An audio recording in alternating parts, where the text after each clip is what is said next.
বাপ হিসাবে একটু হলেও মনে দুঃখ ছেলেদের উপরে হবে না হবে না? যারা বাবা আমায় চোর বললো তোরা কিছু বললি না, হবে না হবে না? কিন্তু ছেলে দুটো যদি বলে আব্বা ও চোর বলেছো তো কি হয়েছে, তুমি কি চোর নাকি, তুমি তো ভালো লোক, বাপ তথাপিও বলবে সে জানি, তারপরও মনের মধ্যে একটা কষ্ট হয়, তোরা একটা কিছু বললি না, ঠিক না বেঠিক? তাহলে আমার আল্লাহ, আমার রসুল, আমার দ্বীন, আমার ইসলাম কারো মুখাপেক্ষী নয়। কে কি বলছে না বলছে তো ইসলামের কিছু যায় আসে না, কিন্তু আমরা ইসলামকে ভালোবাসি বলে, আর আমরা যদি ইসলাম বিদ্বেষীদের জবাব না দিই তাহলে কোনো একটা জায়গায় প্রেমের কাছে লজ্জিত বা বাধা বাধা লাগে না লাগে না? তাই আজ আপনাদের কাছে কিছু কথা আমি বলবো, মন দিয়ে শুনবেন। এই যে ইসলামের উপরে আঘাত, এটা নতুন নয়, এটা যুগে যুগে চলে আসছে, একটার পর একটা একটার পর একটা চলে আসছে। কারণ এরা ইসলামকে ভয় করে। কি ভয় করে? ইসলামে কি অস্ত্র আছে, বোম আছে, সমাজ বিরোধী? না, ইসলাম এমন একটা যে সত্যের কাছে প্রত্যেকটা অন্ধকার আলোকিত হয়ে যাচ্ছে। জোরে বলুন সুবহানাল্লাহ। তাই এদের মিথ্যা দোকানকে টিকাবার ভয়ে, এরা এদের মিথ্যা দোকান যাতে বন্ধ না হয়ে যায়, এরা এদের দুর্নীতি, অন্যায়, অত্যাচার, ধর্মের নামে কুসংস্কারের ভণ্ডমি যাতে প্রকাশ না হয়ে যায়, এই জন্যে এরা ভয় খাচ্ছে। তাই বারবার কখনো মিডিয়ার মাধ্যমে, কখনো ফিল্মের মাধ্যমে, কখনো মিথ্যা মিথ্যা ভাবে ইসলামকে অপমান, অপদস্থ করার চেষ্টা করছে। নাম্বার ওয়ান, যারা ক্ষমতার জোরে মানুষের প্রভু হতে চায় তারা ইসলামের ওপরে আঘাত করতে চায়। আমার কথা কোনো মন দিয়ে যুবকরা শুনবে, আজকে ওদের ধারা একটু উল্টো দিকে হবে, ইসলামের মধ্যেই কিন্তু অন্য সাইডে। গতবারও এসেছিলাম, মনে পড়ছে তো নাকি? হ্যাঁ, আবার এই বছরে এসেছি। অসুবিধা হলো নাকি ছেলেদের? ঘন ঘন আসা হয়ে যাচ্ছে নাকি? আমি তো এতটুকু জানি, দিল থেকে মহব্বত ঘন ঘন হলে সেটা কখনো পুরাতন হয় না, আর যেটা স্বার্থের জন্য হয় সেটা বেশি দিন টেকেও না। আমাদের মহব্বত মান আহাব্বা লিল্লাহ ওয়া আবগাদা লিল্লাহ ওয়া আতা লিল্লাহ ওয়া মানআ লিল্লাহ ফাকাদ ইস্তাকমালাল ঈমান। ভালোবাসতে হবে কার জন্যে? জোরে বলুন, কার জন্যে? দুশ্মনী করতে হবে কার জন্যে? আত্মীয়তা করতে হবে কার জন্যে? বিচ্ছেদ হতে হবে কার জন্যে? এরাই হলো প্রকৃত ঈমানদার। কেননা আমার বলে কিছু নাই, সবটাই হলো মহান স্রষ্টা আল্লাহ রাব্বুল আলামিনের। তাই আমরা ভালোবাসি আল্লাহর জন্যে, দুশ্মনী করি আল্লাহর জন্যে, বিচ্ছেদ হই আল্লাহর জন্যে, আত্মীয়তা করি আল্লাহর জন্যে।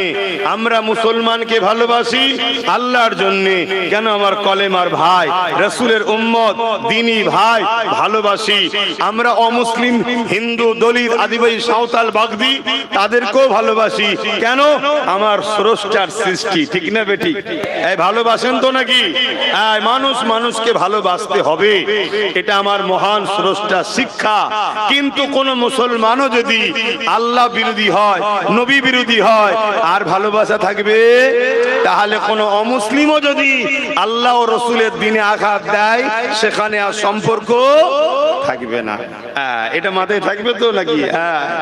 আমার যদি বেটাও হয়, সন্তানও যদি হয়, আপনজনও যদি হয়, আল্লাহ ও রসুলের বিরুদ্ধে গেলে আর সম্পর্ক থাকবে না। আসুন, এই যে ইসলামের উপরে আঘাত, এটা নতুন নয়, ইতিহাস বলছে। এই পৃথিবীতে একটা রাজা ছিল, নাম তার ফেরাউন। কি নাম? ফেরাউন। অত্যাচারী শাসক ছিল, জালিম ছিল, বদমাইশ ছিল, লুটেরা ছিল, খুনি ছিল, সমাজের মানুষকে জুলুম করত। বলুন, এই অত্যাচারী শাসকের বিরুদ্ধে, ফেরাউনের বিরুদ্ধে এই ওয়াকিয়া কোরআনে আছে না নাই? এই ফেরাউনের আলোচনা করা যাবে? হাত তুলে বলুন যাবে। হাত তুলে সবাই বলুন যাবে। হাত লম্বা করে তুলে সাক্ষী দেন যাবে। ফেরাউনের বিরুদ্ধে আলোচনা করা যাবে। ফেরাউনের বিষয়ে মানুষকে জানানো যাবে। ফেরাউনের বিষয়ে মানুষকে সজাগ করানো যাবে। মুসা নবীর পক্ষে আলোচনা করা যাবে। ঠিক বলছেন? তাহলে আজকেও ফেরাউন আছে না নাই?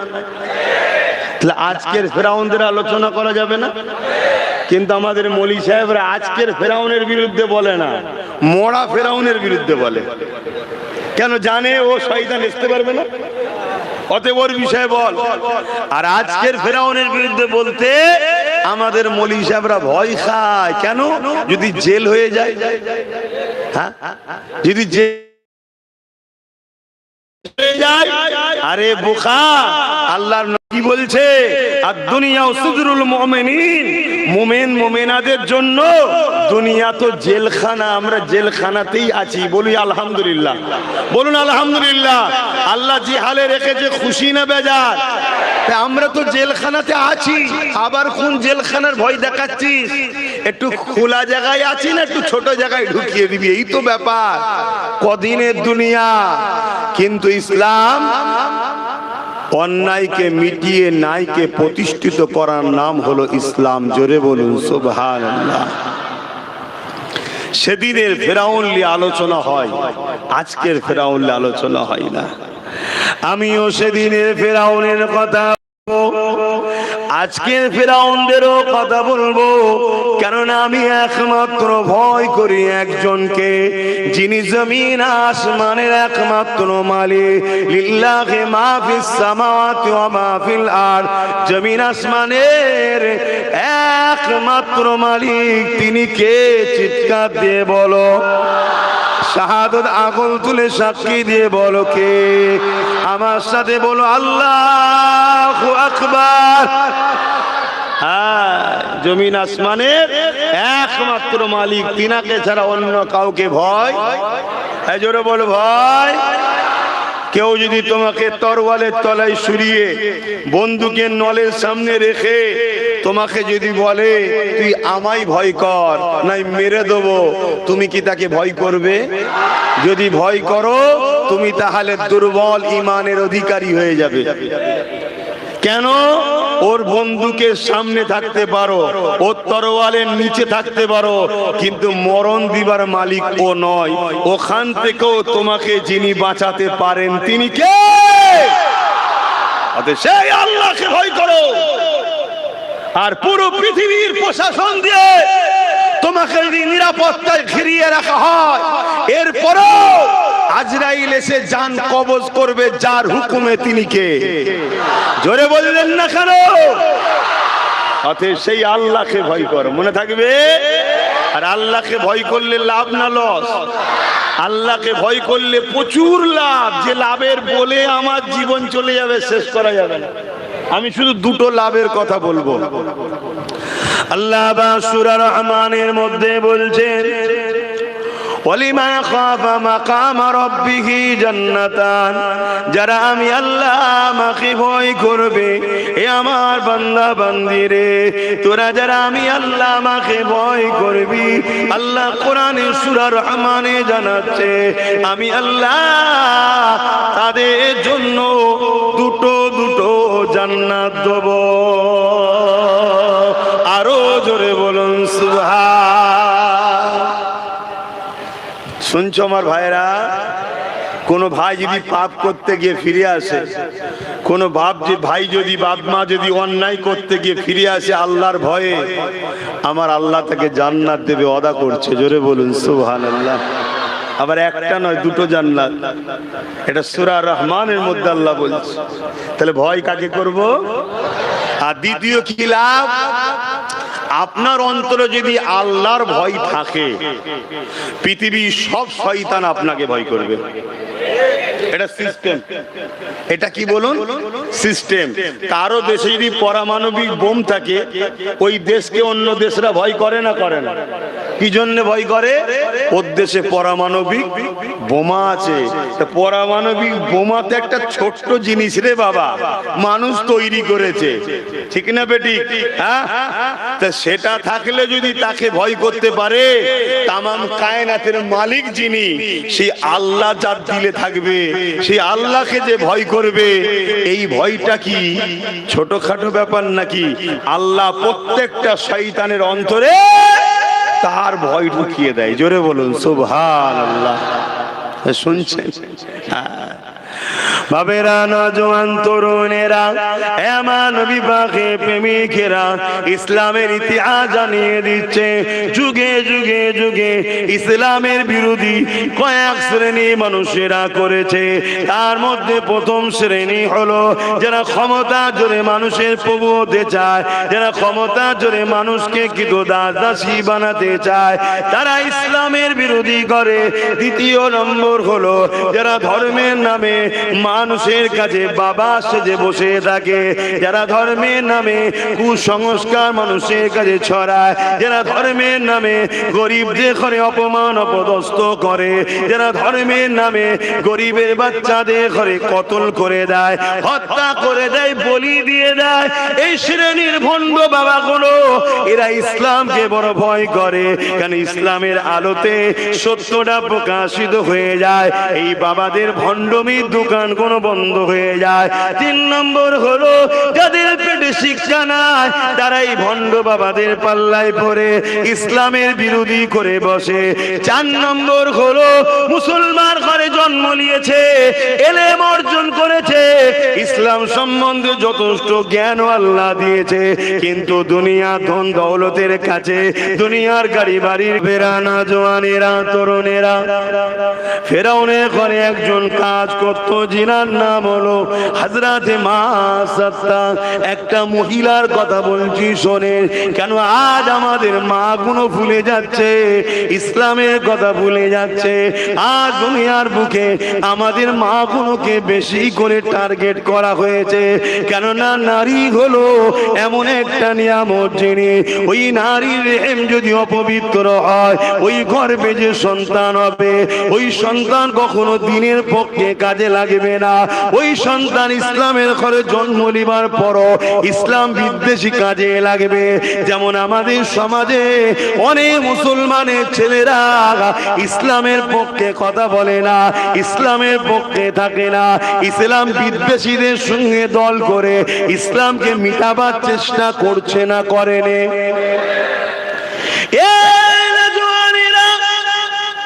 এই দুনিয়ার বুকে একজন ব্যক্তি এসেছিলেন, যিনার নাম হলো হযরতে সালাউদ্দিন আইবি। নাম আপনারা হয়তো শুনেছেন যারা ইতিহাস পড়েছে। এই সালাউদ্দিন আইবি কে ছিলেন? পৃথিবীর জমিনের সন্ত্রাস জালিম অত্যাচার যারা ছিল তাদের জন্য আতঙ্কের নাম সালাউদ্দিন আইবি ছিল। এই সালাউদ্দিন আইবি যখন ছোট্ট 9 বছর বয়স ছিল, তিনি এমন করে বাজারে গেছে, মসজিদের জন্য একটা মেহরাব যার উপরে দাঁড়িয়ে খুতবা দেয়, ওই মেহরাব কিনতে গেছে নিজের চাচার সাথে। ওই মসজিদের মেহরাব কিনতে গিয়ে এক ফার্নিচারের দোকানে ঢোকার পরে কাঠের মেহরাব পছন্দ করতে করতে এই 9 বছর সালাউদ্দিন হুজুরের একটা সুন্দর মেহরাবের দিকে নজর পড়েছে, যেটা বড় কারিকার্য করে তৈরি করা রয়েছে। হযরতে সালাউদ্দিন আইবি নিজের চাচাকে বলতে লেগেছে, ওই সুন্দর মেহরাবটা কেনেন, ওখানে দাঁড়িয়ে মসজিদে খুতবা ইমাম সাহেব দেবে, বড় ভালো লাগবে। ওই দোকানদার বলতে লেগেছে, এই মেহরাবটা বিক্রি করার জন্য নয়, এটা হলো একটা গিফটের জন্য তৈরি করা হয়েছে।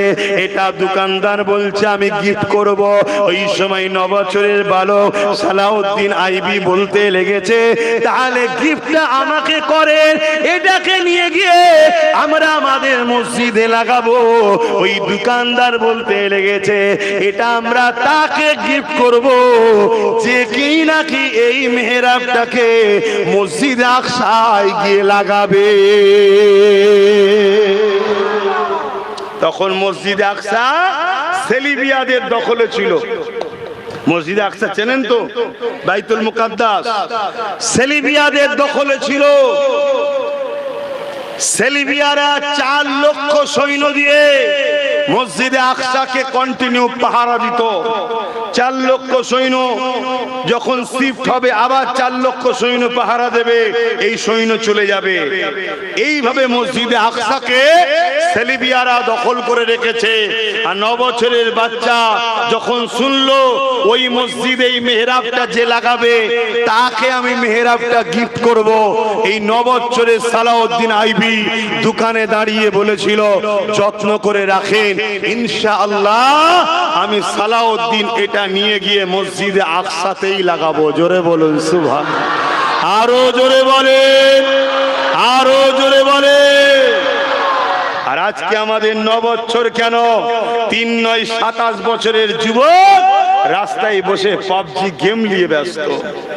তাহলে আমাদেরকে বড় প্ল্যান করে ইসলাম ভুলানো হচ্ছে না, হয়নি? আমাদেরকে বড় প্ল্যান করে ইসলাম বিদ্বেষীরা গান দিয়েছে, ফাংশন ধরিয়েছে, যাত্রা ধরিয়েছে, সুদ ধরিয়েছে, ঘুষ ধরিয়েছে, খেলা মেলার মধ্যে জড়িয়ে আমাদেরকে ইসলাম বিদ্বেষীরা আল্লাহ রসুল থেকে সরাবার পরিকল্পনা করছে। কেন? এরা জানে যদি উম্মতে মুহাম্মাদীকে আল্লাহ থেকে না সরানো যায়, নবী থেকে না সরানো যায়, এদের সঙ্গে আল্লাহ রসুলের যদি মহব্বত থাকে, আবার যদি বদর হয় এরাই জিতবে, আবার যদি কারবালা হয় এরাই জিতবে, আবার যদি উহুদ হয় এরাই জিতবে, আবার যদি মঈনুদ্দিন আজমিরির মতো লড়াই হয় এরাই জিতবে, আবার যদি মসজিদ আকসার জন্য সালাউদ্দিনের প্রয়োজন হয় এদের বাড়ি থেকে সালাউদ্দিন বেরোবে।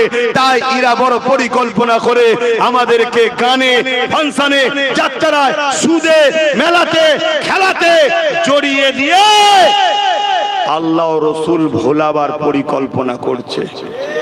এই জায়গায় জাতকে জাগানোর অধিকার আছে না? না। ইসলাম তো অধিকার দিয়েছে। আমার দেশের সংবিধানের 25 নম্বর ধারাতেও আমার জন্য অধিকার আছে। শুনছেন? বাবেরা, নওজওয়ানেরা, হযরত সালাউদ্দিন আইবি বড় হয়ে গেলেন। একটু ঘটনাটা পুরো বলে দিই। সালাউদ্দিন আইবি বড় হয়ে গেলেন। হুজুর আমার বড় হয়ে যাওয়ার পরে এমন করে 12,000 সৈন্য নিয়ে ওই মিশর থেকে রওনা দিয়ে দিলেন মসজিদে আকসাকে এমন করে বিজয় করার জন্য। এমন করে প্যালেস্তাইনের জমিনে চলে গেল। যাবার পরে কিছুটা দূর মসজিদে আকসা রয়েছে, এমন জায়গায় দাঁড়িয়ে থেকে হযরত সালাউদ্দিন আইবি একটা গুপ্তচর পাঠালো, যাও খোঁজ নাও মসজিদে আকসাকে সেলিবিয়ারা কিভাবে রেখেছে। দেখো মসজিদে আকসার কাছে গুপ্তচর চলে গেল। ওই গুপ্তচর এসে বলতে লাগলো, ও হযরত সালাউদ্দিন আইবি 4 লক্ষ সেনাবাহিনী দিয়ে মসজিদে আকসাকে ঘিরে রেখেছে, সবার হাতে উলঙ্গ তরোয়াল রয়েছে। তখন তরোয়ালের লড়াই হতো। এ যুবকেরা, তরুণেরা, সালাউদ্দিন আইবি কথাটা শোনার পরে তিনি সৈন্য 12,000 সৈন্যকে সামনে নিয়ে খুতবা দিতে শুরু করে দিলে, এ আমার সৈন্য সামন্তরেরা, এ আমার সৈন্যরা, খবর পেলাম 12,000 সৈন্য রয়েছে, এমন করে মসজিদ আকসাকে মিটাবার পাহারা দিচ্ছে। 4 লক্ষ সৈন্য রয়েছে, মসজিদে আকসাকে পাহারা দিতে লেগেছে, আর আমরা মাত্র 12,000। এই বিশাল লড়াই, এটা অনেক খুনি লড়াই হবে, অনেক খুন ঝরবে। আমি সালাউদ্দিন তোমাদেরকে ইজাজত দিলাম, তোমরা তোমাদের ঘরে ফিরে যেতে পারো, আমার কোনো তোমাদের উপরে প্রেসার জোর থাকবে না। এই কথাটা যখনই সালাউদ্দিন আইবি বক্তব্য দিয়েছে, সঙ্গে সঙ্গে 12,000 সৈন্য হুঙ্কার দিয়ে উঠেছে, উঠে বলতে লেগেছে, আমাদের সিপাহসালার, আমাদের চিফ কমান্ডার ও হযরত সালাউদ্দিন আইবি, আমরা দুনিয়ার অন্য কারো সৈন্য নয়, আমরা সালাউদ্দিনের সৈন্য, যিনি তাহাজ্জুদ ছাড়া কোনোদিন ঘুমায় না, তাহাজ্জুদ পড়ে ঘুমায়, সেই সালাউদ্দিনের সৈন্য। আমরা 12,000 হতে পারি, পুরা 4 লক্ষ হতে পারে, আমরা কখনোই ওদেরকে ভয় মনে করি না 4 লক্ষ জায়গায় 40 লক্ষ যদি থাকে, পিছবার কোনো জায়গা নাই। আমরা নিজেদের জীবন দিয়ে হলো আল্লাহর ঘরকে জালিমদের হাত থেকে উদ্ধার করব। আরো জোরে বলুন সুবহান আল্লাহু আকবার, আল্লাহু আকবার। রেজাল্ট কি হয়েছে? রেজাল্ট কি হয়েছে এটা শর্ট করে একটু জেনে নেন। 12,000 সৈন্য নিয়ে সালাউদ্দিন আইবি রওনা দিলেন। বিশাল লড়াই শুরু হলো। এই 12,000-এর কাছে 4 লক্ষ সুসজ্জিত যোদ্ধা ছেলেবিয়েরা পরাজিত শুধু হয়েছে তাই নয়, জবানা জব্দ হয়ে পালাবার রাস্তা খুঁজে পায়নি। জোরে বলুন সুবহানাল্লাহ, আরো জোরে বলেন। এখন আমি জানতে চাইছি সেদিনের লড়াই কি অস্ত্র জোরে জিতেছিল সালাউদ্দিন? সেদিনের লড়াইয়ে সালাউদ্দিন কি মানুষের সংখ্যায় জিতেছিল? শুনে রেখে দাও, আমরা কখনোই অস্ত্রের জোরে জিতিনি, মানুষের সংখ্যাতে জিতিনি। আমরা জিতেছি আল্লাহর রহমতে, নবীর প্রেম ও আদব ইমানের জোরে। এই আল্লাহর রহমত আমাদের উপর থেকে যাতে উঠে যায়, নবীর প্রেম ও আদব আমাদের দিল থেকে যাতে বেরিয়ে যায়। এই দুনিয়ার জলে, এই দুনিয়ার জমিনে একদল লোক চক্রান্ত করছে, যারা সামনে দেখাচ্ছে রাজনীতির দল, মূলত রাজনীতির বাহানায় আমাদেরকে ইসলাম বিরোধী কাজের সঙ্গে জড়িয়ে দিচ্ছে। তার একটা ছোট্ট নমুনা দেব, ছোট্ট নমুনা দেব। আমাদেরকে বলছে ধর্ম যার যার। জোরে বলো। এই কথা যদি কেউ দিল থেকে মেনে নেয়, সে আল্লাহ ও রসুল থেকে দূরে সরলো না থাকলো। কেন? ধর্ম যার উৎসব তার, ধর্ম যার উৎসব তার। কিন্তু আজ আমাদেরকে রাজনীতির নামে ডেকে নিয়ে গিয়ে কি স্লোগান দিয়াচ্ছে এরা? ধর্ম যার যার উৎসব সবার। বলছে এটা নাকি সেকুলার। আরে একে সেকুলার বলে নে, একে উম্মতে মুহাম্মাদীকে মুশরিক বানাবার জন্য একদল তাগুতি শক্তিদের পরিকল্পনা। কেন? ধর্ম যার যার উৎসব সবার, এই কথা যদি মুসলমান মেনে নেয়, সঙ্গে সঙ্গে ইসলাম থেকে বেরিয়ে কাফের হয়ে যাবে। বলো, এর বিরুদ্ধে কোন উলামারা লড়াই করছে? এর বিরুদ্ধে মুসলিম সমাজকে, জাতিকে জাগাবার জন্য উলামারা লড়াই করছে? করে রে। কিন্তু আব্বাস সিদ্দিকী যখন উলামা লড়াই করছে, আব্বাস সিদ্দিকী যখন জাতিকে বুঝাচ্ছে, এ জাতি এরা রাজনীতির নামে তোদেরকে তো চাকরি কেড়েছে, রাজনীতির নামে তোদের রুজি রুটি কেড়েছে, রাজনীতির নামে তোদের অধিকার কেড়েছে, রাজনীতির নামে তোদেরকে এখন নাগরিকত্ব কেড়ে লিবার প্ল্যানিরা করছে, রাজনীতির নামে তোর শরীয়তের উপর আঘাত করেছে, রাজনীতির নামে তোর মসজিদ মাদ্রাসা ভাঙছে, রাজনীতির নামে এরা তোর আল্লাহ আল্লাহ রসুলের বিরুদ্ধে কথা বলছে, রাজনীতির নামে এরা তোদেরকে মুশরিক বানাবার প্ল্যান করছে না করেনি? এই জোরে বলে। ইসলাম শরিয়ত কি বলছে? এদের হাত থেকে উম্মতকে বাঁচাবার জন্য কথা বলা দরকার আছে না? না, আপনারা আমার উপরে বেজার হচ্ছেন। বলা বন্ধ করে দেবো বলছেন। বলা বন্ধ করলে তো জলসা বন্ধ করতে হবে। কেন? হক কথা না বললে আল্লাহ তো ধরবে। বলুন, তাহলে এটা পরিকল্পনা হচ্ছে না হয়নি? উৎসব যার, ধর্ম তার, ধর্ম যার, উৎসব তার। আমার হিন্দু ভাইরা তারা তাদের ধর্ম করবে, তাদের উৎসব করবে, এতে আমার পক্ষে বিপক্ষে কোনো মাথা ব্যথা নাই। আমার ধর্ম, আমার উৎসব আমার জন্য। যদি সবাই বলো সমান করতে হবে, তাহলে আমার কুরবানিতে এসে কেউ আমার পশুর ঠ্যাং ধরবে? এই জোরে বলো। কেন আসবে না? না, এটা আমাদের ধর্মে নিষেধ আছে। ঠিক তেমনই আমাদেরও ধর্মে যেখানে শিরক হয়, গায়রুল্লাহর উপাসনা হয়, সেখানে যাওয়া, পার্টিসিপেট করা, আনন্দ করা ইসলামে হারাম, নিষেধ।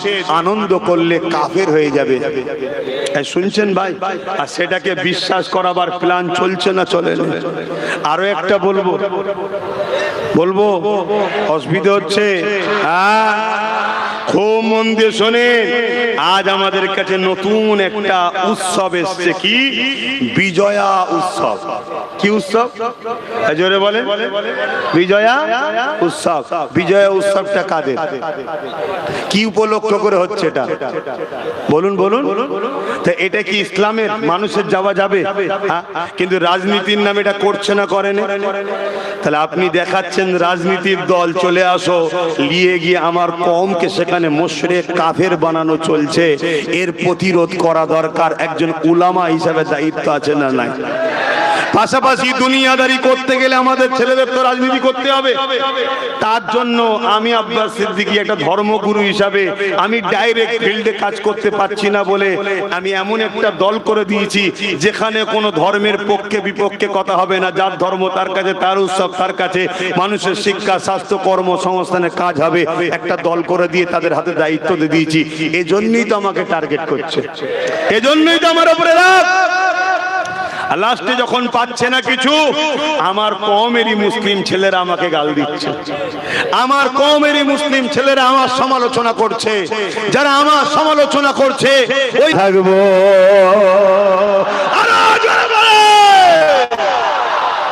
নারীরা আমাদের জন্য সম্মানের জিনিস নয়। কথা বলেন, হাত সাক্ষী দেন, মায়ের জাতদের হয়ে লড়াই করবে, নারীদের হয়ে লড়াই করবে, নারীদের অধিকারের জন্য লড়াই করবে, মায়ের জাতদের উপরে যারা জুলুম করবে তাদের বিরুদ্ধে লড়াই করবে। মায়েদের হলো বৃদ্ধাশ্রমে রাখার জিনিস নয়, মায়েদের সেবা করার জিনিস। ঠিক না বেঠে? আব্বাস সিদ্দিকী কোন সব ভুল কথা বলেছে যে আইন হওয়া দরকার, যারা মায়েদের উপরে জুলুম করবে ওই ছেলেকে যা 12 বছরের জেল দেওয়া দরকার। এই কথা বলা কি ভুল করেছি? এই জোরে বলে। কিন্তু হুজুর ফু দিলে জেল হয়ে যাবে? এই হুজুর আইন করতে পারে? আইন করতে গেলে আইন সবাই লোক দরকার আছে না নাই? তাই আমি ঢুকতে পারছি না, আমি না হয় ফু দিচ্ছি, আমি নাই বুঝাচ্ছি। আমার ভাই নওশাদকে আইন সবাই ঢুকিয়েছি না ঢুকাইনি? তো একা কি লড়াই করতে পারবে? কিন্তু প্রথমে একটাই তো হয়, তারপরে বাড়ে না কমে। জোরে বলেন। আপনারা বলুন, মায়েদের বাপেদের সম্মান পাক এটা যদি চান, তাহলে আমার যে মিশন, এই মিশনে আপনাদের সাথ দেওয়া দরকার আছে না নাই? জোরে বলেন, আছে না নাই? আপনার তাহলে ওর সাথ দেওয়া দরকার আছে না না? ও যদি আরো সংখ্যা বাড়ে, সংখ্যা বাড়ে, সংখ্যা বাড়ে, সংখ্যা বাড়ে, তাহলে একদিন ওর ক্ষমতা যখন আসবে ও মদকে ব্যান্ড করবে। ওর ক্ষমতা যখন আসবে মা বাপের অধিকার দেবে, নারীদের অধিকার দেবে, রেপ বন্ধ করবে, জুলুম বন্ধ করবে, রেপিস্টদের শাস্তি দেবে, সমাজের বুকে রেপ অত্যাচার বন্ধ হবে। কিন্তু আজ আমরা কি দেখছি? কেউ রেপ করলে যে রেপ করে তাকে প্রশাসন গাইড দিচ্ছে, তাকে প্রশাসন বাঁচাচ্ছে, তার জন্য কোর্টে কোটি কোটি টাকা খরচ করে সরকার তাকে বাঁচাবার চেষ্টা করছে। তো সরকার যদি রেপিস্টদের সাথ দেয়, তাহলে সমাজের নারীরা কি নিরাপদে থাকতে পারবে? আমার মায়েদের ভাবা দরকার, 1000 টাকা পেয়ে 1000 টাকা পেয়ে রেপিস্টদের ঘরে যারা সাপোর্ট করে, সেরকম সরকারের পিছনে ঘুরলে মা বোনেদের ইজ্জতের ক্ষতি আছে না নাই? এই কথাটা বলে দিয়া কি ভুল? এই কথা বলেন, ভুল হচ্ছে? এরপরও যখন ডাইরেক্ট আমার মোকাবেলায় আসতে পারছে না, আমাকে অপমান করতে চাইছে। কি? আমার অজকে কেটেছে, কেটে বলছে দেখো আব্বাস সিদ্দিকী বিজেপির লোক। শুনছেন না শোনেন? কেন? এই মুসলমান 100% সবাই বিজেপিকে ঘৃণা করে, ঠিক তো নাকি? জোরে বলেন, জোরে বলেন। আব্বাসকে যদি কোনোভাবে বিজেপির লোক প্রমাণ করা যায়, তাহলে এই মুসলমানরা আব্বাসের কথা শুনবে না। শুনছেন? যখনই শুনবে না, তাহলে এই রেপিস্টদের পক্ষে থাকা সরকারের লাভ হবে না ক্ষতি হবে? প্ল্যানটা কোথায় যাচ্ছে বুঝতে পারছি। কিন্তু আমি আপনাদের জিজ্ঞেস করছি, তোমাদের কি আমার উপরে সন্দেহ হয়? একদম দিল থেকে বলো, আল্লাহকে সাক্ষী রেখে বলো, আল্লাহকে সাক্ষী রেখে বলো। হাত লম্বা করে তুলবে যারা আমাকে বিশ্বাস করো, হাত লম্বা করে তোলো। নারে তাকবীর, নারে তাকবীর।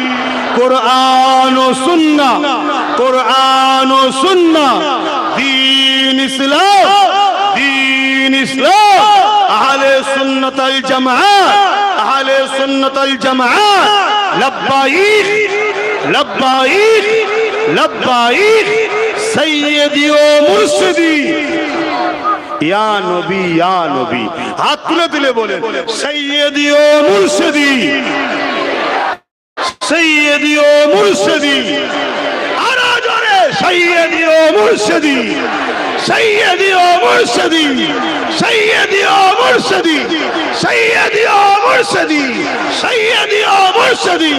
ভারতবর্ষ হাত নামান, মনে রাখবেন সাথ দাও। আখেরাতের জন্য লড়ছি, দুনিয়াতে ইজ্জতের রুটি খাবার জন্য লড়ছি।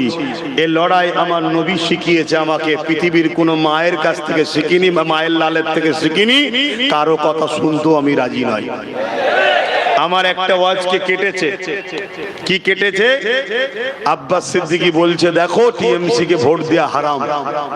এই দেখেছো তোমরা? এই দেখেছো? এই বিষয়টা একটু বলবো, শুনতে চাইছো? কারা কারা শুনতে চাইছো একটু হাত তুলে দেখাও। সত্য মিথ্যা জানা দরকার আছে না নাই? হাত নামাও। আবার এইটাকে সাফাই দিবার জন্য অনেকে আবার মৌলী সাহেবদের কাছে যাচ্ছে। আব্বাস সিদ্দিকী বলেছে যে টিএমসি কে ভোট দিয়া হারাম, এটা আপনি কি বলছেন? অনেকে বলছে এই সব কথা কোরআন হাদিসে নেই। শুনছেন? যারা এ কথা বলছে তাদের কি ফতোয়া হবে সেটাও শুনে যান। এই শুনবেন না শুনবেন না? দ্বিতীয় নম্বর কথা, অনেকে আবার চালাক তো, তারা জানে ঠিক বলেছে কিন্তু আবার শাসকের থেকে মাল পাইতো, দুদিকটা ব্যালেন্স করছে। তারা কি বলছে জানেন? তারা বলছে এটা ওনার পার্সোনাল কথা, ওনাকে জিজ্ঞেস করলে ভালো হয়। কথা বুঝলেন? তবে এসব হালকা কথা সমাজে বলা উচিত নয়, সমাজের মানুষ বিভ্রান্তি হবে। ও সমাজে রেশনের মাধ্যম দিয়ে প্রসাদ খাইয়ে মুসলমানকে যখন মুশরিক করে, তোর মতো হারামখোর মৌলী সাহেবের মুখে তখন বিরোধীর কথা পাওয়া যায় না। এটা চলবে না। পাওয়া যায়? এরা তখন মুখে কথা বলে না, এরা মুখ বন্ধ করে বসে থাকে। আমার জাতকে গায়রুল্লাহ সঙ্গে শরীক করা জিনিস খাইয়ে আমার জাতকে জাহান্নামী বানাচ্ছে। এই সব মৌলী সাহেবদের মুখে কথা পাওয়া যায় না। আর আজ যখন আমি এই জাতিকে বাঁচাবার জন্য, এই জাতিকে দুনিয়াবি জালিমদের অত্যাচার থেকে বাঁচাবার জন্য, এই জাতির বেটিদের ইজ্জতকে বাঁচাবার জন্য এবং কাফের মুশরিক হওয়া থেকে বাঁচাবার জন্য আজ যখন আমি কথা বলি, তখন এই শাসকের দালাল মৌলী সাহেব আমার বিরুদ্ধে কথা বলে। এই মৌলী সাহেবদের চক্রান্ত, জোরে বলুন সুবহানাল্লাহ। অনেকে জুলুম সহ্য করতে না পেরে ঈমান হারা হয়ে জাহান্নামে ঢুকে গেল, অর্থাৎ কাফের হয়ে মরল। এই প্রচার আকবা চতুর্দিকে এই দুনিয়াদার মৌলী সাহেবদের দিয়ে করতে লেগেছে, মৌলী সাহেবদের দিয়ে করতে লেগেছে। এমন সময় এই খবর মুজাদ্দিদ আল-পেশানির কানে চলে গেল। অনেক বড় কথা, মুজাদ্দিদ আল-পেশানি আকবরের বিরোধী করলো। ওই বিরোধী একদিন যুদ্ধে ঘোষণা হয়ে গেল, এক বিশাল ময়দানে লড়াই শুরু হলো। ওই লড়াইতে আল্লাহ মুজাদ্দিদ আল-পেশানিকে বিজয় দিলেন, আকবরকে আল্লাহ ধ্বংস করে বরবাদ করে দিলেন। জোরে বলুন সুবহানাল্লাহ, আরো জোরে বলুন। তাহলে আজকের দিনও এরকম দুনিয়াদার শাসক না মৌলী সাহেব থাকতে পারে না? পারে না। এরা ওই যখন রেশনের মধ্যে প্রসাদ পাঠাবে তখন বিরোধী করবে না। এরা যখন কোরআন শেষ হয়ে যাবে বলবে বিরোধী করবে না। এরা যখন শাসক বলবে মসজিদ মাদ্রাসা কবরস্থান ওয়াকাফের জন্য এখানে আন্দোলন নয়, দিল্লি চলে যাও, তখন এই কথার বিরুদ্ধে বলবে না। এরা বলবে কার বিরুদ্ধে? আব্বাস যখন বলবে খবরদার ভাইরা, যারা ইসলামকে মিটাতে চাইছে এদের সাথ দিয়ে শক্তিশালী করে ইসলামের দুশ্মনকে সাপোর্ট করা মানে, তাদেরকে শক্তিশালী করা মানে ইসলামকে মিটাতে তোমরা সহযোগিতা করছো। যারা ইসলামকে মিটাতে চায় এরা বেঈমান হয়ে যায়, এরা ইসলামের মধ্যে থাকে না, ইসলাম থেকে বেরিয়ে চলে যায়। যখন জাতিকে আমি বুঝাবো, কমকে বুঝাবো, এই দুদিনের দুনিয়া পেটের জন্য, এই দুদিনের দুনিয়া খাবারের জন্য এই দুশ্মনদের সাথ দিও না গো। তোমরা সংগঠিত হও, ঐক্য হও, আল্লাহর উপরে ভরসা রেখে নিজেদের পায়ে দাঁড়াও, লড়াই করো, আগে কবুল করে আগিয়ে চলো। একদিন আল্লাহ তোমাদের হাতে পাওয়ার দেবে, নিজেদের বাচ্চাদের উজ্জ্বল ভবিষ্যৎ তৈরি করতে পারবে এবং হকের পক্ষে থাকার জন্য আখিরাতে জান্নাতটাও পাবে। জোরে বলুন সুবহানাল্লাহ। তখন আমার বিরোধী করবে, তখন আমার বিরোধী করবে। এখন বলো, এই বিরোধীর বিরুদ্ধে আব্বাস সিদ্দিকী কি চুপ করে যাবে? আব্বাস সিদ্দিকী চুপ করে যাবে? তাহলে আব্বাস সিদ্দিকী একা লড়বে না আব্বাস সিদ্দিকীর সাথে লড়ার লোক আছে? কারা কারা সত্যি আছে হাত তুলে দেখাও। এ হাত সত্য, এ হাত সত্য, হাত লম্বা করে তোলো। যারা তুলছো সত্য, তাহলে আগামী দিন আমি যদি কলিকাতার ব্রিকেটে একটা ডাক দিই, গাঁটের পয়সা খরচ করে এই লড়াইয়ে আমার পাশে দাঁড়াতে রাজি আছে? এ হাত সত্য তো নাকি? এ হাত সত্য তো নাকি? এ হাত মিথ্যা হবে না তো? এ হাত বিক্রি হয়ে যাবে না তো? এ হাত কোন রক্ত চক্ষুকে দেখে ভয় খেয়ে যাবে না তো? এ হাত কারো কাছে গোলামির জন্য আগাবে না তো? এ হাত যে উঠেছে আল্লাহ রসুলের জন্য জীবনের নিঃশ্বাস ত্যাগ করা পর্যন্ত হকের পক্ষে দাঁড়াতে পারবে তো নাকি? নারে তাকবীর, নারে তাকবীর। আলহামদুলিল্লাহ। আপনার এই শপথ নিই বলে অনেকের আবার রাগ হয় যে কি দরকার এগুলো করার, কি দরকার? যদি তুই বুঝবি, তুমি ঘাঁটছো বারবার, যেই আমি আওয়াজ দিচ্ছি তুমি ঘাঁটছো। শুনছে কি দরকার? তুই যদি বুঝতিস তাহলে তুই দালালি ছেড়ে দিয়ে আমার হয়ে পাশে দাঁড়িয়ে লড়তিস। হ্যাঁ ঠিক না বেঠিক? হ্যাঁ ভাইরা আমার, আলোচনা শেষ করব, তার আগে ওই বিষয়টা একটু বলে দিই যে বিষয়টা আপনাকে বলেছিলাম। এর আগে আরো একটা কথা বলে দিয়ে যায়, এ যুবকেরা, কেউ যদি আমার আল্লাহর বিরুদ্ধে বলে তার বিরুদ্ধে কি করা দরকার শুনে রেখে দাও। হযরত আবু বকর সিদ্দিক রাদিয়াল্লাহু তাআলা, যিনার খুন আমার শরীরের মধ্যে রয়েছে, সেই রাসূলুল্লাহ সাহাবী আবু বকর সিদ্দিক। এ যুবকেরা, মদিনার বাজার থেকে ঘরে এসেছে, আল্লাহ নবীর কাছে এক অমুসলিম এসেছে, বিচার নিয়ে এসেছে। কি বিচার নিয়ে এসেছে? ইয়া রাসূলুল্লাহ, হাবিবাল্লাহ, আবু বকর আমাকে মেরেছে। শুনছেন? আবু বকর আমাকে মেরেছে। অথচ আবু বকর সিদ্দিকীর মক্কা মদিনায় একটা নাম আছে যে আবু বকর খুব শান্ত, সভ্য, নম্র, ঠান্ডা মস্তিষ্কের ছেলে। বুঝতে পারছেন তো? কোনোদিন ঝগড়া করে না, কোনোদিন ফিতনা করে না। এই রকম একটা আবু বকর সিদ্দিকীর নামে বিচার এসেছে কি যে আমাকে মেরেছে এক অমুসলিম। আল্লাহ নবী আবু বকরকে ডাক দিয়েছে, আবু বকর আপনার নামে অভিযোগ এসেছে, আপনি কে কে মেরেছেন? হযরত আবু বকর সিদ্দিক বলছেন, হ্যাঁ মেরেছি। কেন? এ আমার আল্লাহকে গালি দিয়েছে। শুনছেন? তাহলে নরম হওয়া ভালো, শান্ত হওয়া ভালো, ঠান্ডা হওয়া ভালো, কিন্তু আল্লাহ ও রসুলের ব্যাপার এলে তখন নরম হওয়াটা ভালো আলামত। জোরে বলেন। অনেকে বলে ঠিক আছে ঠিক আছে ঠিক আছে ঠিক আছে, অথচ তার জমি ঝেড়ে দাও মারপিট করবে, তার চাকরি নাও মারপিট করবে। শুনছেন? এই ভুল বলছি? হ্যাঁ আপনাদের অসুবিধা হচ্ছে মনে হয়। তা আল্লাহ ও রসুলের ব্যাপার এলে ওখানে নরম নয়। হযরত আবু বকর সিদ্দিক বলছে, হুজুর মেরেছি। আবু বকর তুমি মেরেছো? হ্যাঁ। তুমি তো কখনো কারোকে হাত তুলো না? না তুলিনি। ঝগড়া করিনি? না করিনি। ইসলাম প্রচারের নবী ইসলাম প্রচারের আগে থেকেও পুরো মক্কাতে আবু বকরের নাম ছিল। আবু বকর শান্ত, ন্যায় পরায়ণ, সত্যবাদী, আবু বকর ভালো ছেলে, এ প্রচার পুরো মক্কাতে ছিল। সেই আবু বকর মেরেছে, এই খবরটা দ্রুত মক্কা মদিনায় ছড়ে গেল। সবাই অবিশ্বাস করছে, আবু বকর মারতেই পারে না, ও ভালো ছেলে, ও ঝগড়া করে না। আল্লাহ নবীও বলছে, আবু বকর এ যখন বলেছিল আমারও বিশ্বাস হচ্ছিল না, তুমি বলছো মেরেছি? বলছে হ্যাঁ হুজুর মেরেছি। কেন? বলছে হুজুর আল্লাহকে গাল দিয়েছে। তাহলে মারার বিষয়টা, এত ভালো মানুষ, এত নরম মানুষ গরম হয়ে গেল কখন? যখন তার স্রষ্টার উপরে আঘাত দেওয়া হয়েছে। এই শুনছেন? আজকে আমার দিন ইসলামকে মিটাতে চলছে, এখনো আমরা নরম হয়েই থাকবো? এখনো আমরা জাগবো না? এখনো আমরা সংগঠিত হবার সময় হয় না? এখনো আমাদের একতা হবার সময় হয় না? এখনো পীরে পীরে গুতগুতি, এখনো মলিসা মলিসাকে গুতগুতি, এখনো সিলসিলা সিলসিলা গুতগুতি। বোঝো, কবে বুঝবে? যদি না বোঝো আগামী দিন তোমাদের এই বাচ্চাগুলো তোমাদেরকে মাফ করবে না। কেন তোমরা এই বাচ্চাদের জন্য বিষাক্ত থেকে বিষাক্ত সমাজ রেখে যাচ্ছ।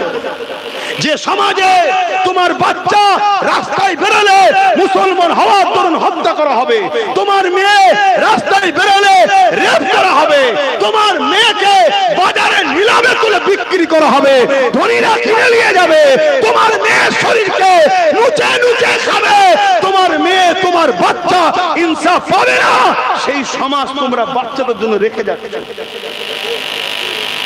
আমার মাথা খারাপ হয়ে গেছে না? আমি এমনি ঝগড়া করছি, এমনি চিল্লাচ্ছি, এমনি লড়াই করছি। আজকে যার পিছনে চারটে লোক নেই, তাকে যদি গভর্নমেন্ট অর্থ দেয়, গাড়ি দেয়, ফোর্স দেয়, পাহারা দেয়, আব্বাস সিদ্দিকী যদি কারো সঙ্গে হাতটা মিশায়, আমি পাবো না? এই জোরে বলেন, পাবো না?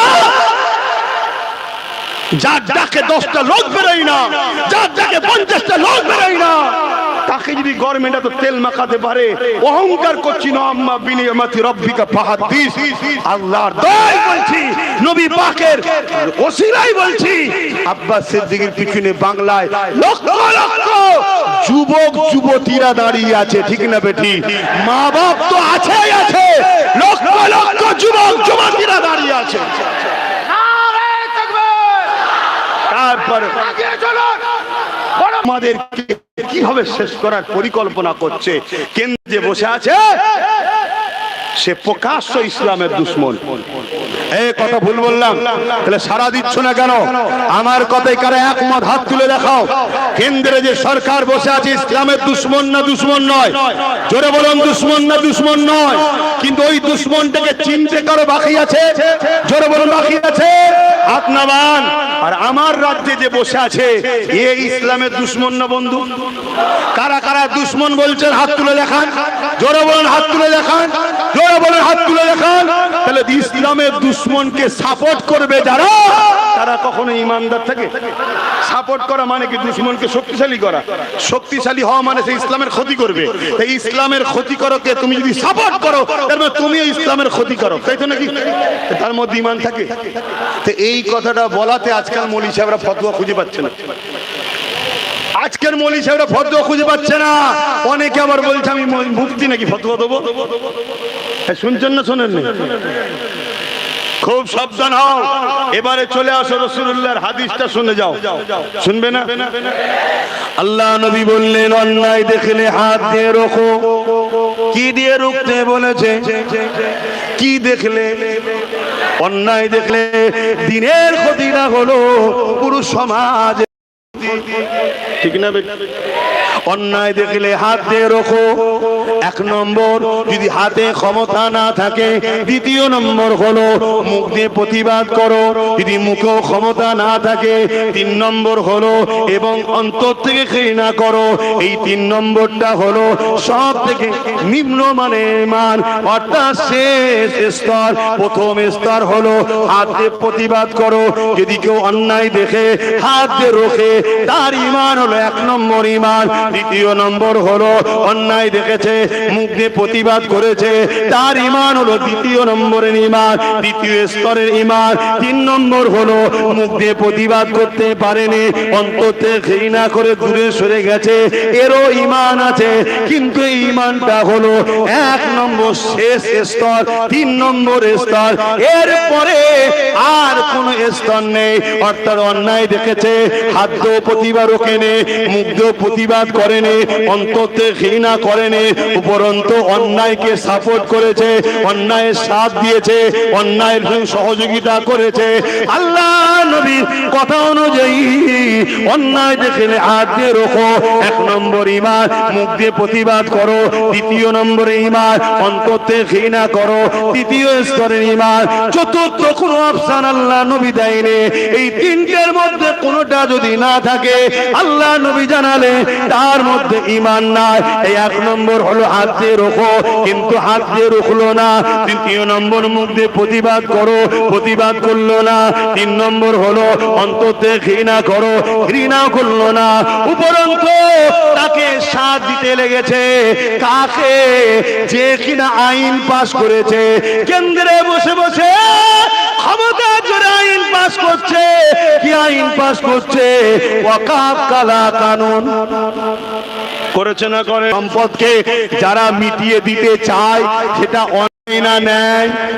আমি সবাইকে জিজ্ঞেস করছি, অন্যায় না ন্যায়? অন্যায় না ন্যায়?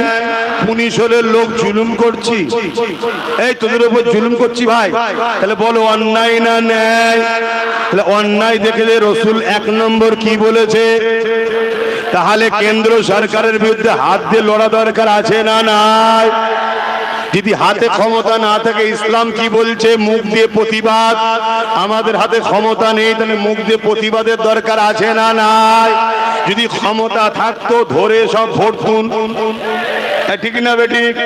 ক্ষমতা নাই, ক্ষমতা দিয়েছেন এমন একজনকে, তিনি ভরা তো দূরের কথা, আম পাঠায় আর জামা পাঠায়। ভুল বলছি? তাহলে ক্ষমতা থাকলে হাত দিয়ে ক্ষমতা নাই। দ্বিতীয় স্তর কি? মুখ দিয়ে প্রতিবাদ করা। কেন্দ্র সরকারের বিরুদ্ধে প্রতিবাদের দরকার আছে না নাই? যদি প্রতিবাদও করতে না পারে, 3 নম্বর স্তর কি? শেষ স্তর কি? অন্তর থেকে যদি এটা না করে কোনো মুসলমানের বেটা বিজেপিকে যদি ভোট দেয়, তার ঈমান আছে? এই জোরে বলো। এই কথাটা কেটে দিয়েছে, এই কথাটা দেয়নি। কত বড় চিটিংবাজ বুঝতে পারছেন এরা যারা ছড়াচ্ছে? এরা চিটিংবাজ না চিটিংবাজ না? চিটিংবাজকে ইসলাম মানতে বলেছে? এই কথাটা দেয়নি, প্রথমে এই কথা আছে, প্রথমে এটা দেয়নি, দিয়েছে তারপর থেকে কি আমি বলেছি কি? তাহলে কেন্দ্র সরকার ওয়াকফ আইন করবে, ওর হাত দিয়ে লড়তে হবে, হাতে ক্ষমতা নেই। দ্বিতীয়, মুখ দিয়ে প্রতিবাদ করতে হবে। প্রতিবাদ করতে হবে না? হবে না?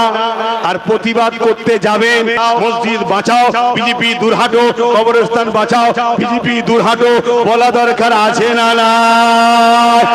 বললে বাংলার সিএম এর বুকে ব্যথা হয়। সে বলল আমার বাংলায় প্রতিবাদ চলবে না বিজেপির বিরুদ্ধে।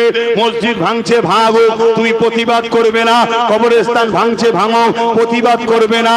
তাহলে বলো বাংলা সরকার নাই করলো না অন্যায় করলো? নবী কি বললেন? অন্যায় দেখলে হাত দিয়ে, তাহলে ওর বিরুদ্ধে হাত দিয়ে রুখতে হবে, এর বিরুদ্ধে রুখতে হবে না? হবে না? আর যদি হাত দিয়ে প্রতিবাদ করতে না পারো, মুখ দিয়ে প্রতিবাদের দরকার আছে না নাই? মুখ দিয়েও যদি না পারো, একে ঘৃণা করা দরকার আছে না নাই? যদি ঘৃণা না করে একে ভোট দেয়, সে মুসলমানের ঈমান আছে। এই কথাটা বুঝতে পারেনি মৌলভী সাহেবরা। মানে সব বোঝে, কেউ মাসে 5 লাখ পায়, কেউ মাসে 1 লাখ পায়, কেউ মাসে 50,000 পায়, কেউ মাসে 5,000 পায়। কারো গাড়ির মাথায় আলো, কারো সামনে গাড়ি, পিছনে গাড়ি, কত বুঝে?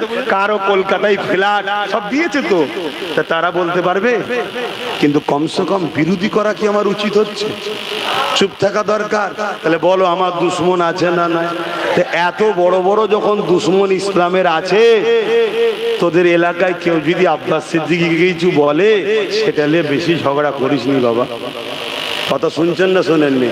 ও যদি ক্ষমা চাই, আমি মাফ করে দিচ্ছি, তোরা মাফ করে দিবি। আমাকে ভালোবাসো তো? আমার কথা শুনবে তো? হাত তুলে বলো শুনবে তো? শুনবে তো? আমি শুনেছি তোমাদের এলাকায় কেউ একজন আমার বিরুদ্ধে কিছু বলেছে। এ তো এ ছোট ছেলে, হালকা বয়স। কথা শুনছেন না শোনেননি? একে আমি মাফ করে দিই, যদি ক্ষমা চাই আমি মাফ করে দিচ্ছি, তোমরা মাফ করে দেবে। শুনছো না? শোনো না, মাফ করা হলো আমার নবীর সুন্নাত। আর কোনো কথা হবে না। মাফ করা কার সুন্নাত? নবীর সুন্নাত। কিন্তু আমি বাপেদেরকে বলবো, যারা বিরোধী করছেন, আপনাদেরও তো হুজুর আছে। আপনাদের হুজুরকে যদি আমাদের দুটো ছেলে বলে পাটির দালাল, আপনাদের ভালো লাগবে? তাহলে কেন আপনারা আমাদের ঢিল ছুটছেন? আপনারা আপনাদের নিয়ে থাকুন না। ওই আপনাদের হুজুরের মুখে তো কোনোদিন শুনিনি যে রাজ্য সরকার প্রসাদ খাওয়াচ্ছে, এটা হারাম, চলবে লাগবে না? কই আপনাদের হুজুরের মুখে কোনোদিন শুনিনি যে কোরআন শেষ হয়ে যাবে বলছে, এর প্রতিবাদ করা দরকার? কই আপনাদের মুখে কোনোদিন শুনিনি যে কি বলে আমার আল্লাহর বিরুদ্ধে রেপ করা নাকি অন্যায় নয় বলেছে, এর বিরুদ্ধে প্রতিবাদ করা? আপনাদের হুজুরের মুখ থেকে তো কোনোদিন শুনিনি। এখন এই কথাটাকে নিয়ে যে আপনাদের যদি আমাদের কোনো মুরিদ বলে যে তোদের হুজুর মুসলিম সূরাতে মুনাফিক রে, তাহলে আপনাদের ভালো লাগবে কি? যেমন ভালো লাগে না, এরাও আমাদেরকে ভালোবাসে, আমাদের বিষয়ে কিছু বললে এদেরও ভালো লাগে না। আর প্রশাসনকে বলবো নিরপেক্ষ কাজ করবেন। আমি মাফ করে দিয়ে যাচ্ছি, আপনারা সাক্ষী রইলেন। যদিও ক্ষমা চাই, ক্ষমা না চাইলে মাফ নেই, ক্ষমা না চাইলে মাফ নাই। কারণ ইসলামের উপরে কোনো বেটা নয়, আল্লাহর বিচার করে দেবে তাহলে। কিন্তু আপনারা যদি ক্ষমা চাই, আপনারা কথা আর বাড়াবেন না তো? আমি ভালোবাসা চাই, আমি সম্পর্ক চাই, আমি সমস্ত সিলসিলার সঙ্গে এখন এক করতে চাই। আমি দাদা হুজুরলে বাঁচবো, তুই তোর হুজুরলে বাঁচবি, কিন্তু মসজিদ বাঁচাবার স্বার্থে আমাদের এখন এক হওয়া দরকার আছে, কবরস্থান বাঁচাবার স্বার্থে এক হওয়া দরকার আছে। আর এটাও অন্য সিলসিলারা শুনে রেখে দাও, বাংলায় যদি তোমরা আমাদের সাথ নাও দাও, আবু বকরের ভক্ত মুরিদরা বাংলায় যথেষ্ট, আলহামদুলিল্লাহ। কিন্তু তারপরেও বলে যাচ্ছি, মসজিদ তোমারও আল্লাহর ঘর, আমারও আল্লাহর ঘর, কোরআন তোমারও আল্লাহর, আমারও আল্লাহর, নবী তোমারও, নবী আমারও, দ্বীন ইসলাম তোমারও, দ্বীন ইসলাম আমারও। আমাদের কিছু সিলসিলার মানুষ আছে, সাধারণ লোক, তাদেরকেও বলবো তোমরাও তোমাদের হুজুর মৌলী সাহেবদের বুঝাও এক হতে। যদি না হয় তোমাদেরকে ভাবতে সময় দিলাম, দেখো তো এরা কারা, দরকার আছে না নাই? আজকে যখন মব লিঞ্চিং করে কোন মুসলমানকে অ্যারেস্ট করতে বাধ্য হয়েছে না হয়নি? তাই আমি বলবো অন্যান্য সিলসিলার ভাইদেরকে বলবো, তোমার পীর তোমার কাছে প্রিয়, তোমার আমির তোমার কাছে প্রিয়, তুমি তোমার পীর আমিরকে নিয়ে থাকো। তুমি যদি এদের পীরেদের ঘরে গালিগালাজ করো, এরা তাহলে তোমার পীরকে কাল গাল দিলে ভালো লাগবে তো? তাহলে নিজেদের মধ্যে এখন ঝগড়া করার সময় নয়, এখন সময় তোমার পীর আমার পীর, মুসলমানদের একজনই আল্লাহ, তিনি আমাদের সবার আল্লাহ। তার উপরে আঘাত দিচ্ছে, 7 দিনের উপরে আঘাত দিচ্ছে, তার কোরআনের উপরে আঘাত দিচ্ছে, তার ইসলামের উপরে আঘাত দিচ্ছে। আরে নবী তো আমাদের সবার প্রিয়, সেই নবীর উপরে আঘাত দিচ্ছে। আই লাভ মুহাম্মদ রাসূল লিখার জন্য উত্তর প্রদেশে কানপুরে অত্যাচার হচ্ছে, ওই আই লাভ মুহাম্মদ রাসূলের উপরে আঘাত দিচ্ছে। এই জায়গায় দাঁড়িয়ে থেকে তোমাকে আমাকে ভাবা দরকার, দুনিয়ার রাজনীতির স্বার্থে আল্লাহ যদি ভুলে যাও, তোমার উপরে লানত হোক। দুনিয়ার রাজনীতির স্বার্থে নবী যদি ভুলে যাও, তোমার উপরে লানত হোক। দুনিয়ার রাজনীতির স্বার্থে মসজিদ মাদ্রাসার দিকে দুশমন হয়ে যাও, তোমার উপরে আল্লাহ লানত হোক। রাজনীতি করছো করো, সমাজনীতি করছো করো, ব্যবসা করছো, কিন্তু আল্লাহ রাসূল দ্বীন ইসলামকে ভুলে নয়। ঠিক না বেঠি? জোরে বলো। আজ যখন কোন আদিবাসী বিপদে পড়ে, নওশাদ সেখানে যায়। আজ যখন কোন দলিত বিপদে পড়ে, সেখানে যায়। আজ যখন অন্য সিলসিলার কেউ বিপদে পড়ে, সেই মুর্শিদাবাদে গঙ্গা ভাঙন হয়ে চলে যাচ্ছে। ওরা কেউ আমাদের সিলসিলার নয়, কিন্তু নওশাদ সেখানে কেউ আন্দোলন করছে। কেন? মানুষ, মানুষ। তাহলে আজকে ভাবো আমার ভাইয়েরা, তাই আমি আপনাদেরকে বলবো, আমাকে যদি ভালোবাসেন, ক্ষমা যদি চাই, আমি মাফ করে দিয়ে যাচ্ছি, ছোট করে দেবেন। শুনছেন তো নাকি? আর অন্য সিলসিলা যিনারা আছেন, তিনাদেরকে বলবো নিজেদের মধ্যে মাশওয়ারা করেন, করে একে অপরকে বলেন, এলাকার শান্তির জন্য একে অপরের বিষয়ে সমালোচনা যেন না করে।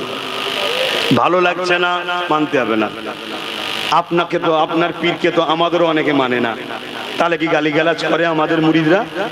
না, কেন? দাদা হুজুরের আদর্শ এটা নয়, এটা মাথায় রাখবেন। এই জায়গায় এক হওয়ার দরকার। যদি এরপরও আপনাদের পীরেরা এক না হতে চায়, আলেমরা এক না হতে চায়, সাধারণ মানুষকে বলবো, পীর মৌলী সাহেব বড় জায়গায় আছে, বড় জায়গায় সেটিং করে নেবে, তোরা নিচুতলায় বিপদে পড়ে যাবি। কথা মাথায় ঢুকছে? একটু বুদ্ধি খাটাও, বুদ্ধি খেটে ভাবো। তাহলে আমি কি কথা বললাম? অন্যায়কে হাত দিয়ে রোখো, নাই মুখ দিয়ে প্রতিবাদ করো, নাই অন্তর থেকে ঘৃণা করো। তা না করে কেউ যদি অন্যায়ের সাথ দেয়, ইমান থাকবে। আর শেষ কথা বলে যায়, কোনো লোক যদি কোনো লোককে আল্লাহ বলে, কোনো লোক যদি কোনো লোককে আল্লাহ বলে, এর প্রতিবাদের দরকার আছে না না? প্রতিবাদ করা ছেড়ে দিলি, তাকে সাপোর্ট করা হয়, তার মানে আল্লাহ বলে মেনে নিলাম না নিলাম না? আজকে বলেন, আমার রাজ্য সরকারকে, এই রাজ্যের এমএলএ নির্মল মাঝি আল্লাহ বলেছে মমতাকে। শুনেছেন না শোনেননি? তাহলে এর পরও প্রতিবাদের দরকার আছে না নাই? কিন্তু আমরা দেখি উত্তরপ্রদেশে কিছু হলে প্রতিবাদ হয়, হওয়া দরকার। প্যালেস্টাইনে কিছু হলে প্রতিবাদ হয়, হওয়া দরকার। যে কোনো অন্যায়ের প্রতিবাদ হওয়া দরকার। কিন্তু রাজ্য সরকারকে যখন আল্লাহ বলা হলো, এর প্রতিবাদ উলামারা করেন কেন? ওই জায়গায় যখন আব্বাস সিদ্দিকী প্রতিবাদ করে, তখন আব্বাস খারাপ হয়ে যায়। তাহলে তোদের খারাপ বলাটা খারাপ নয়, আল্লাহ যদি খারাপ বলে খারাপ, তাই তো নাকি? আসেন সালাম দেবো, ইয়া নবী সালাম।